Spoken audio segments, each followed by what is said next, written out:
Welcome back to Indigo Moon. You know, we sometimes believe that we know a person. We could have known them for years, stepped away, haven't seen them in years, and come back.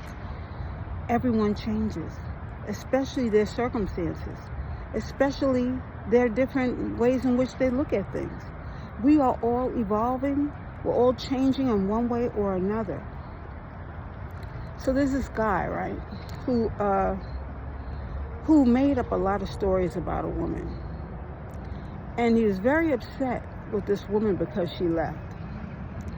So at one point in time, after being around so many different women, he started realizing that the grass wasn't so green on the other side.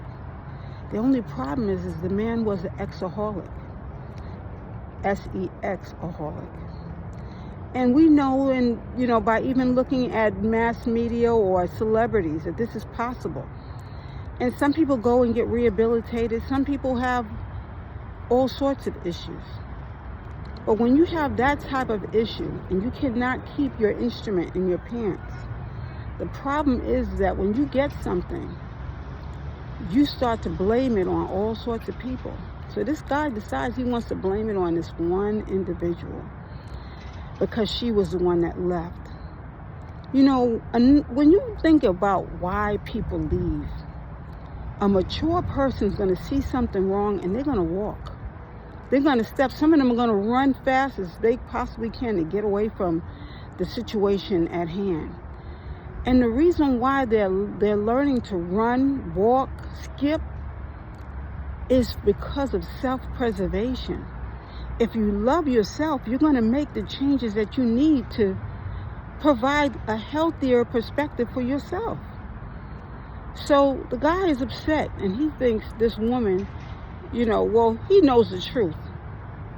But since he knows the truth, of coming clean and just being sincere and honest about the whole situation, he decides he wants to cause more havoc in the woman's life because she chose peace. We all choose peace when we know better. If you love yourself, you're going to choose the best option possible for yourself. And sometimes we're going to go through our own transitions while making these choices. You see, when people decide to take money out of your pocket or food out of your mouth, and even though they've stolen everything they could possibly stolen, even have a bag of money stored somewhere, they're not looking at your situation. They're only looking at themselves.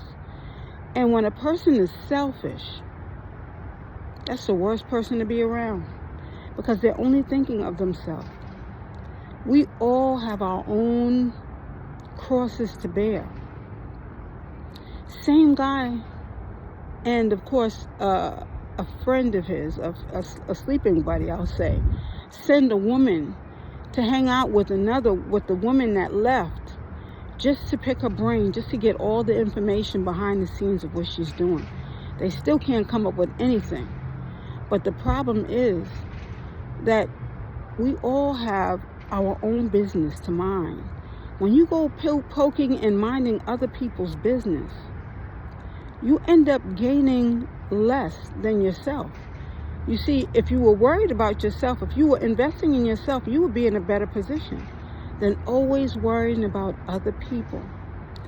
And in this world, when a person does not seek the love of God and the love of self, which is pretty much almost the same because God lives within us, when you don't do that and you're constantly seeking other people's business, seeking other people's understanding, getting into everything else but what you're supposed to be getting into, it causes more havoc in your life. And you'll find that your life is not going to be any happier than it was beforehand. You see, the same man had an abrupt childhood. But even when you have a bad or abrupt childhood, we've all gone through something. My childhood was not the best. But if you don't seek within, if you don't meditate and pray, if you don't make the choices that you need for yourself, and you're constantly worried about everybody else and getting into everyone else's business, being a busybody, as some people might call it, you'll find that you will suffer a bigger loss. So it's time that we start this year off with investing in ourselves and not worrying so much about a person who left you. If they left you, they thought that you would probably, in most cases, they probably left you so that you could work on yourself. There's nothing wrong with a person working on themselves, making themselves better, improving their circumstances. But when you're constantly poking at other people, always wanting to know what another person's doing, always having that person's always having that person's name in your mouth, you're not investing in yourself. And you're suffering a bigger loss because you did not invest in yourself. So let us work on self-preservation. Let us work on self-love. Let us work on being the better individual that we know we can be. Because if we continue to focus on everyone else, God is going to have to look closely at us and what it is that we're doing, what it is that we're saying, and what it is that we're thinking. And perhaps he might say, maybe this person doesn't appreciate their life. You can't live in someone else's shoes. You can only live in your own. So it's time for you to walk in your own shoes. Work on yourself. Love yourself. And learn all about yourself. And leave other people's business where it is. It's important that you remember that. Indigo Moon.